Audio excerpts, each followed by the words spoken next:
국민 여동생, 피겨 여왕이라고 불리는 김연아 여러분 잘 아시죠? 사람들은 김연아를 가리켜서 이렇게 말합니다. 걸어 다니는 기업이다. 어쩜 저렇게 복을 많이 받았을까? 타고난 재능이다. 라고 사람들은 말을 하죠. 그러나 그 말이 다 맞지는 않는 것 같습니다. 여러분 잘 아시는 대로 김연아는 현역 시절에 하루 300번 점프 훈련을 했다고 해요. 하루 300번입니다. 쉬는 날 빼면 1년에 9만 번입니다. 9만 번을 점프를 하는데 그 중에 20%는 실패한다고 그래요. 9만 번에 20%면 1800번입니다. 점프를 했다가 무려 1년 동안 1800번을 차디찬 얼음바닥에 쓰러지는 거죠. 엉덩방아를 찢는 겁니다. 맨 땅에 넘어져도 아픈데 저 얼음바닥에서 넘어지면 되게 아프다 그래요. 김연아는 말합니다. 점프의 기술은 성공했을 때 향상된 것이 아니라 실패했을 때 향상되었다. 김연아의 말입니다. 실패했을 때 성공하게 되더라는 거예요. 기술은 실패했을 때 늘더라는 거예요. 여러분 세상에 실패는 없습니다. 배움이 있을 뿐입니다. 세상에는 실패라는 건 없어요. 그 실패는 곧 배움이기 때문입니다. 실패하지 않는 방법을 하나 알려드릴까요? 실패하지 않는 방법이 있습니다. 아무것도 하지 않으면 됩니다. 아무것도 하지 마십시오. 실패할 일 전혀 없습니다. 그러나 인생 마지막 순간에 가장 큰 실패는 내가 아무것도 하지 않았다 하는 그 사실이 인생 가장 큰 실패라는 것을 마지막에 깨닫게 된다고 합니다. 실패하기를 원하는 사람은 아무도 없죠. 모든 사람은 성공하고 잘 되기를 원합니다. 그러나 인생의 성숙은 성공에서 오는 것이 아니라 실패에서 옵니다. 왜냐하면 실패를 통해서 시행착오를 통해서 나의 연약함, 나의 한계를 발견하게 되기 때문이죠. 실패하기 전에는 내가 대단한 것처럼 보입니다. 괜찮은 것처럼 보입니다. 그러나 실패를 하고 시행착오를 겪게 되면 내 자신의 연약함과 한계를 보게 되죠. 그 연약함과 한계는 곧바로 하나님을 찾게 되는 경건이라고 하는 통로로 연결이 됩니다. 사순절을 시작하면서 저는 오늘 이 경건에 대해서 좀 생각해 보기를 원합니다. 오늘 말씀에서 야고보 사도는 경건에 대해서 구체적으로 우리에게 말씀하고 있습니다. 경건이 무엇인가? 하나님을 찾는 것인데 이 경건이라고 하는 것은 예배 잘 드리고 봉사 열심히 하고 헌금하고 충성하고 희생하고 교회 잘 나오는 것, 그것도 경건이죠. 그것도 중요하죠. 그것도 귀하죠. 그러나 오늘 말씀을 통해서 우리에게 주시는 진정한 하나님 원하시는 경건은 조금 다른 곳에 있는 것 같습니다. 종교적인 행위를 통해서 나타나는 경건이 아니라 구체적인 우리의 삶 속에서 드러나야 하는 경건이 있다라고 오늘 말씀하십니다. 하나님 원하시는 진정한 경건이 무엇인가? 이 사순절 주간에 우리가 한번 말씀을 통해서 살펴보기를 원합니다. 먼저 하나님께서 원하시는 진정한 경건이라고 하는 것은 말하는 것을 조절하는 것입니다. 오늘 본문 26절의 말씀을 보시기 바랍니다. 본문 26절의 말씀을 보면 대단히 특이한 표현이 한 가지 나옵니다. 혀를 제갈 물려야 한다 하는 표현입니다. 조금 심한 표현인 것 같습니다. 원래 제갈을 물린다는 의미는 말에게 있어서 달리는 말의 방향 조정을 위해서 입에 물리는 물건을 제갈이라고 합니다. 정식적 표현입니다. 말이 나가는 방향을 조절하는 장치가 제갈입니다. 그런데 혀에 제갈을 물린다는 이 표현은 바로 그것입니다. 말의 방향성을 조절할 줄 알아야 한다. 다른 사람을 비방하거나 다른 사람을 판단하거나 다른 사람을 험담하고 악담하려고 하는 그 말의 방향성을 조절하라는 겁니다. 그 방향을 틀으라는 것입니다. 왜냐하면 우리가 드려지는 예배, 우리가 드려지는 모든 신앙의 생활은 사실은 말로 표현되죠. 여러분 찬송 말로 하잖아요. 기도 말로 하잖아요. 설교도 말로 전달되잖아요. 말이 전달되어지는 도구인 혀를 통제하지 못하면 그것은 헛된 것이고 자기 자신을 속이는 것이다 라고 분명하게 오늘 말씀하고 있기 때문입니다. 야고보서 3장 9절 10절에서도 야고보 사도는 분명히 말씀합니다. 뭐라고 말씀합니까? 한 입에서 찬송과 저주가 같이 나느냐? 똑같은 입으로 한쪽에서는 교회 와서는 찬송 부르고 예배하고 기도하고 밖에 나가서는 저주하고 험담하고 악담하냐? 이것은 마땅하지 않다. 이것은 당연하지 않다. 아무리 많이 헌신하고 아무리 많이 수고하고 아무리 많이 충성해도 이 말이 조절되지 못하면 그것은 진정한 경건이라고 할 수 없는 것이다. 저는 목회하면서 많이 보았습니다. 정말 충성합니다. 정말 수고합니다. 정말 희생합니다. 정말 헌신합니다. 그런데 막판에 말로 다 쏟아버립니다. 그 쏟아버렸다는 표현을 하더라고요. 열심히 해놓고 말로 다 쏟아버립니다. 엎어버립니다. 뒤집어버립니다. 그 앞전에 했던 모든 것이 잘못된 말 한마디로 다 물거품으로 사라지는 것 많이 보았습니다. 그렇게 해서는 안 되겠다. 텍사스 의과대학에 스미스라고 하는 박사가 있는데요. 심장 전문의입니다. 세계적 권위자이죠. 실화입니다. 이 스미스 박사가 굉장히 특이한 경험을 하나 가지고 있다고 그래요. 본인의 죽음을 경험한 케이스입니다. 이분이 심장이 멈췄어요. 병원에서 근무를 하다가. 심장 전문의가 심장이 멈췄습니다. 응급실로 실려가서 응급조치를 했지만 살아나지 못했어요. 심장이 죽은 거죠. 그는 죽었습니다. 근데 그 다음에 특이한 경험을 하나 합니다. 그가 심판대 앞에 섰는데 심판대 앞에 섰을 때 그 심판의 기준을 보니까 심판이 말의 기준이었다는 겁니다. 그러면서 자기 앞에 그런 모습들이 보여지더라는 겁니다. 대수롭지 않게 했던 말에 상처받는 사람들의 모습이 보이고 자신이 무심코 던진 말에 사람들이 위로받는 모습을 보고 그러면서 본인이 괴로워합니다. 심판의 기준이 말이었다는 거예요. 언어였다는 거예요. 너무너무 괴로워하는데 그때 하늘에서 음성이 들립니다.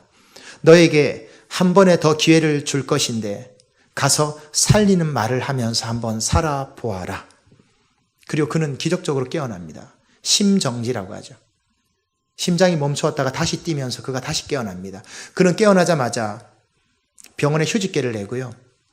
사람의 말이 어떠한 영향을 미치는가에 대해서 강연을 하러 다니는 강연자로 탈바꿈을 했다고 그래요. 사랑하는 성도 여러분, 짐승은 말하지 못합니다. 말을 할 수 있는 것은 사람에게만 있는 것입니다. 따라서 말을 할 수 있다는 것은 하나님께서 인간에게 준 정말 분명한 특권이고 은혜입니다. 축복입니다. 그런데 더 중요한 것은 말을 하는 것이 중요한 것이 아니라 말을 조절하는 것이 중요합니다. 특별히 혀를 다스릴 줄 알아야 합니다. 욕설과 저주와 비방은 말이 아닙니다. 그것은 독이라고 합니다. 그것은 말을 하는 자기도 죽이고 그 말을 듣는 상대방도 죽이는 것입니다. 저와 여러분의 입이 불평하고 원망하고 험담하고 저주하는 입술이 아니라 칭찬하고 높여주고 축복하고 격려하고 세워주는 축복의 통로가 되기를 원합니다. 말이 경건입니다. 말은 인격입니다. 경건의 사람은 함부로 말하지 않습니다.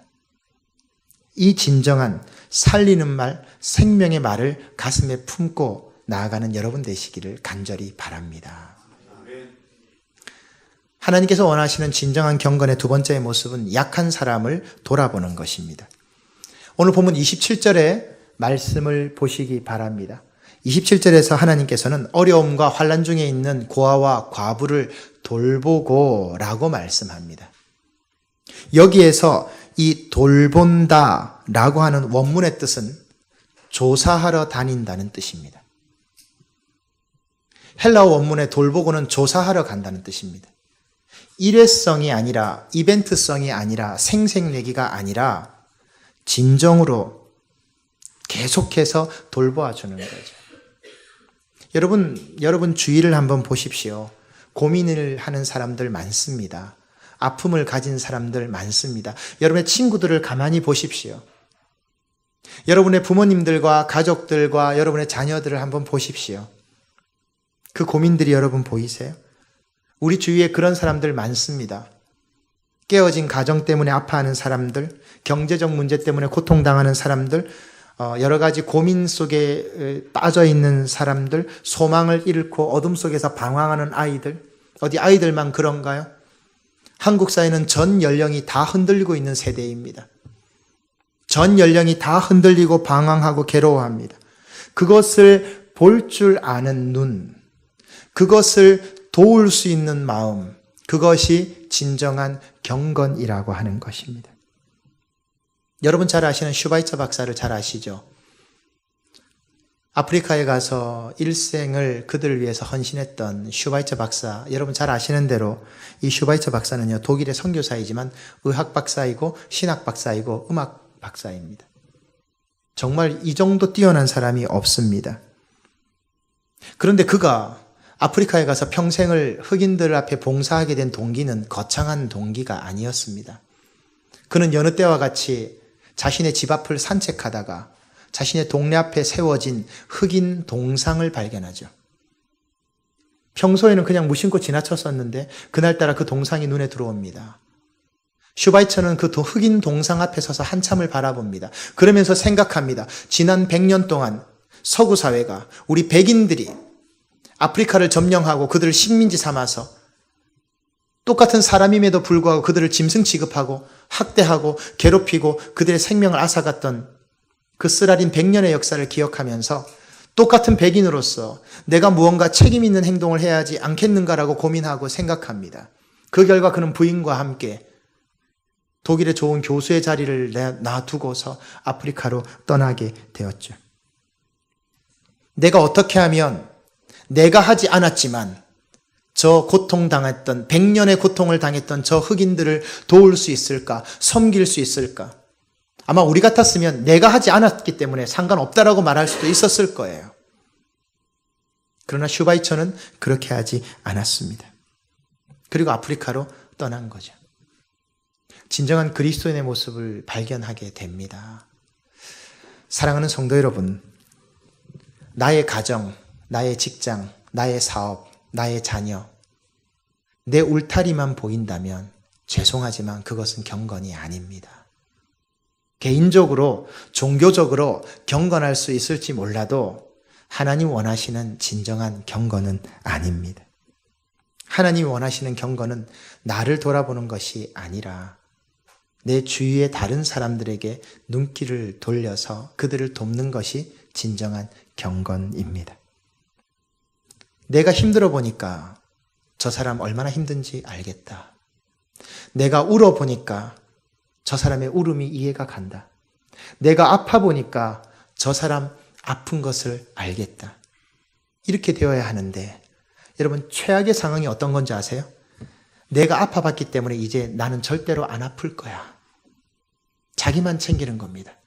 내가 괴로움 당해봤기 때문에 난 이제 다시는 괴로움 안 당할 거야. 자기만 움켜쥡니다. 그거 하나님 앞에 경건 아닙니다. 다른 사람 죽든 말든 어떻게 되든 나만 상관없으면 되고 나만 잘 되면 된다는 그것은 하나님 앞에 경건은 아니에요. 개인적으로 경건할 수 있을지는 몰라도 하나님 앞에서 경건은 아닙니다. 다른 사람을 돌아볼 줄 아는 것, 그것이 그리스도의 마음이고 정신이고 그리스도인의 진정한 경건입니다. 이 사순절 기간에 참된 경건을 주님 앞에서 나타내 보일 수 있는 여러분 되시기를 바랍니다. 한 가지가 더 있습니다. 참된 경건이 무엇인가? 세상에 물들지 않는 것. 그것이 참된 경건이라고 말씀합니다. 27절 뒷부분에 보시면 그렇게 말씀합니다. 또 자기를 지켜 세속에 물들지 아니하는 그것이다. 여기에 자기를 지켜 세속에 물들지 않는 것이 중요하다. 여기에 세속이 무엇입니까? 하나님 없는 사회, 하나님을 거부하는 사람들, 그것을 세속이라고 합니다. 세상의 잘못된 유행과 풍조를 따라가는 모든 것, 이것을 세속이라고 합니다. 여기에서 이 세속을 멀리하는 것은 세상을 떠나 살아라는 말이 아닙니다. 산속에 들어가서 혼자 집 짓고 살아가라는 말씀도 아닙니다. 세상을 피하라는 것도 아닙니다. 기독교 신앙은 그렇지 않습니다. 기독교 신앙은 오히려 세상 속으로 들어가는 믿음의 영성을 가지고 있습니다. 우리는 세상 속에 살면서 그 세상 속에서 살아가지만 물들지 말라는 거죠. 길들여지지 말고 적응하라는 겁니다. 어떤 사람들은 길들여지는 사람이 있어요. 길들여지는 것은 세속에 물드는 것입니다. 적응하면서 사는 겁니다. 나는 저렇게 하지 않겠다. 어떠한 희생이 있고 어떠한 손해가 있어도 나는 저렇게 하지 않겠다. 저렇게 되지 않겠다. 라고 하는 거죠. 그게 있어야 한다는 것입니다.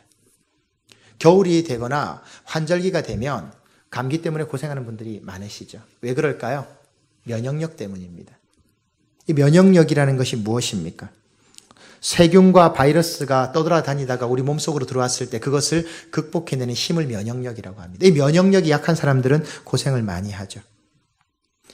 저는 이것이 우리 몸에만 면역력이 있는 것이 아니라고 생각합니다. 영적인 면역력도 있어야 합니다. 이 영적인 면역력이 떨어지면 우리가 세상에 물들게 되는 거죠.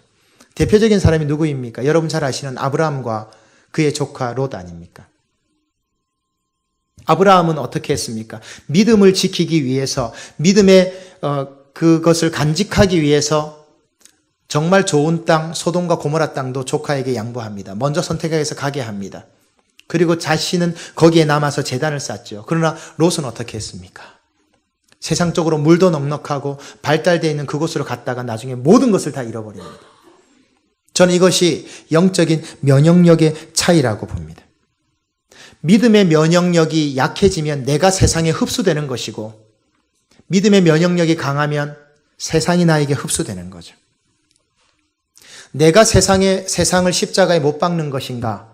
세상이 나를 십자가에 못 박는 것인가? 어떤 거냐는 거죠. 그것은 바로 우리의 면역력에 관련이 있는 것입니다.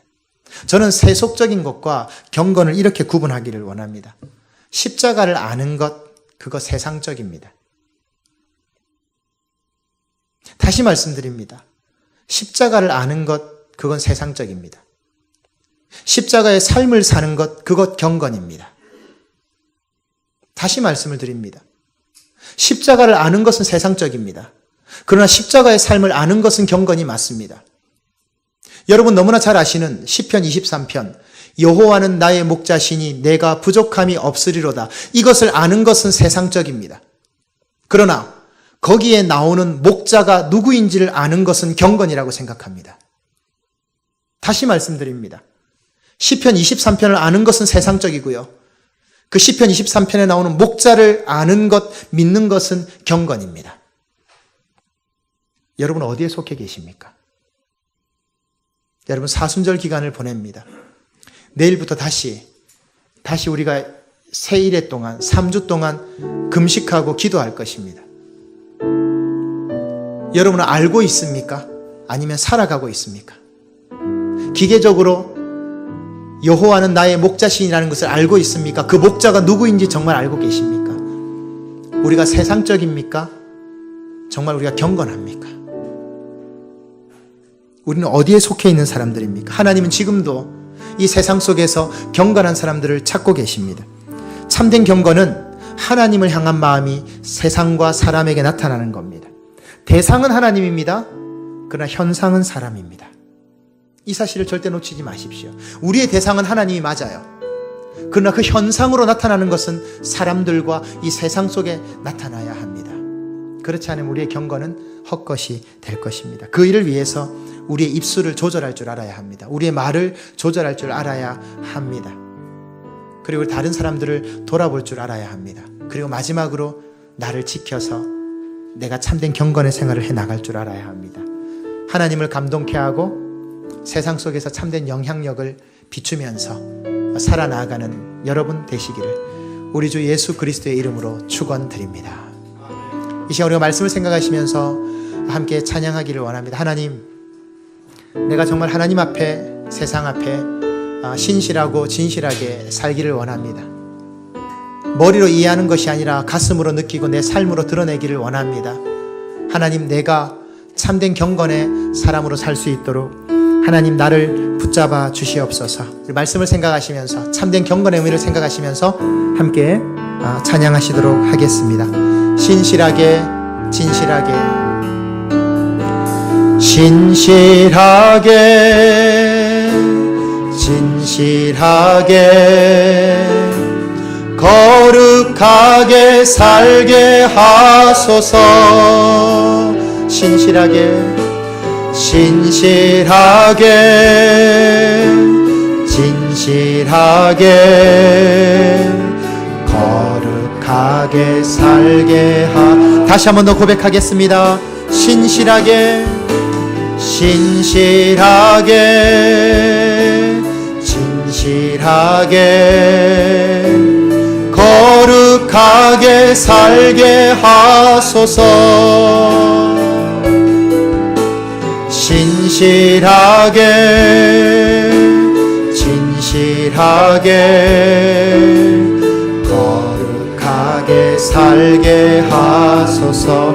하나님, 나의 마음을 하나님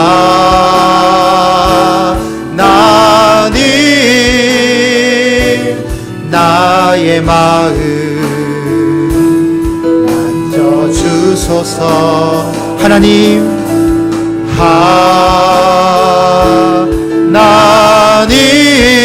하나님 나의 영혼 하나님 나의 기도 들어주소서.